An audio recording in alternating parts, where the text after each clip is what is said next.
Tell us what kind of legal documents, Cathy, are important for families and caregivers. There is no one in this country, 18 years of age or older, who should be walking around without a power of attorney. When my kids went to college, I made them sign a power of attorney because I didn't want the college to tell me they wouldn't talk to me about their financial issues at 18 because they were an adult, or they wouldn't talk to me about their medical issues if they were in a hospital 3 hours away from where we lived, right? Those obviously didn't have to be complex powers of attorney, but I still wanted the capability of dealing with an adult's issues, which my children at 18 were considered adults.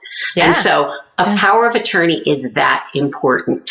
Often I will do talks to groups and they'll say, oh, this is about my mom or my dad or my grandmother, or, you know, my sick loved one. And they don't even understand that this is about you. This is about you because nobody gets a guarantee. You can walk out the front door now, get hit by a bus, and you can be 37 years old and somebody needs to take care of your affairs. And if you have a durable financial power of attorney, and that word durable just means it endures if you are incapacitated, which is exactly the point.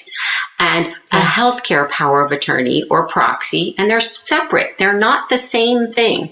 One is for your money, one is for your health, right? And somebody, and it can be the same person who's making those decisions, but it doesn't have to be. You can have different people in charge of different things, but those documents are critical to taking care of someone. It gives you the authority to do what you need to do. And here's the most important thing I tell everyone. 3 things should be in that document.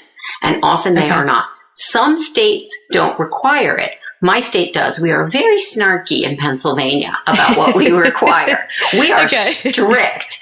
But, you know, more is more in this case, because if you have it, it gives you more power and it doesn't give you less power. Yeah, it's probably a good thing. Can't hurt. Yeah. The first one is unlimited gifting. I want you to go home. If you have this document, or if you don't, I want you to call your attorney and ask about it. You have to have those words, unlimited gifting power, especially between spouses, so that if your spouse has a $2 million IRA and you've been caregiving for his mom and your children and your parents, and you don't have any IRA, right? You need access to his money if he has a stroke tomorrow and he can no longer.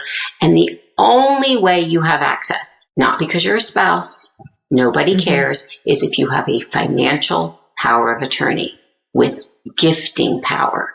You have to be able to literally gift money to yourself. Because as you know, and a lot of people don't, Kelly, IRAs, 401ks, 403bs are owned by one person and one person only. They are never, ever joint, ever. So nobody cares if you're a spouse. You have no access to that money. So literally your husband can be sitting in a nursing home with $2 million and you can have no money. You can be destitute. Because you have no access. And the only thing that will give you access is a power of attorney, because the next thing is going through the court and getting a guardianship so you can take care of him. But they're not going to let you have his money. That's his money. And he didn't let you have it. I hate to use that, let you have it. Unless you have that document. Unless you have that document, right? Yes, that document gives you authority. And it's true for everyone. It's true for him having access to your, your financial power of attorney. It's true for all partners. It's true for if you don't have a partner, but you want someone in charge and you want them to make important decisions about your legacy, about whatever you want. You've got to have that document. And then you've got to check all your beneficiaries. Check. But inside that power of attorney, you can have language that says, my person, because I trust them completely, and it has to be that person, can change my beneficiaries if I forgot to, or if that person died, or if I don't like them anymore. Right? Which happens a lot. Reality. Like it was my first wife and I forgot to take her off that document. So that's a power to be able to change beneficiaries, which is pretty good because I'm sure you've seen in your lifetime people who forgot to change beneficiaries or didn't put any on there and caused terrible, horrible, no good, very bad things, right? Yes, really important. And the third thing is you have to have an alternate. You have, so my husband and I are each other's power of attorney and we travel together all the time. And God forbid we have an accident and we're both in the hospital and say it's 6 weeks, right? And neither of us is able to handle our affairs. Well, we certainly can't handle each other's affairs either. So we've got another person. We've got our kids on there to just pick up the pace in case you need help. Just in case. Just in case. Right. So those are the 3 important things in a financial power of attorney. Also, in a healthcare power of attorney, have an alternate and also have one. Somebody has to make healthcare decisions. I don't know which one's harder. It's a dubious What about honor. living will? Living wills. What about living will and wills? Yeah. Living wills get confused. Who needs one? Who doesn't need one? You're going to probably think this is a surprise, but wills are the things I worry about the least. Unless you have unless you're a person with very significant assets and you have a very complex plan, or you're in a blended family, there's complexities around what happens if you die, right? Sure. Here's the thing you need to understand. Powers of attorney are for live people. Wills are for dead people. Right. If you die, your power of attorney dies with you. Nobody has any authority over what happens now that you're dead. But if you're alive and sick, don't tell me you have an executor because it doesn't matter. An executor is only for dead people, right? So people say, my mom's an executor. I can take care of all her affairs. Not if she's living. You need a power of attorney. So lots of people have wills. More people have wills than have powers of attorney. And that's great. Wills are great things.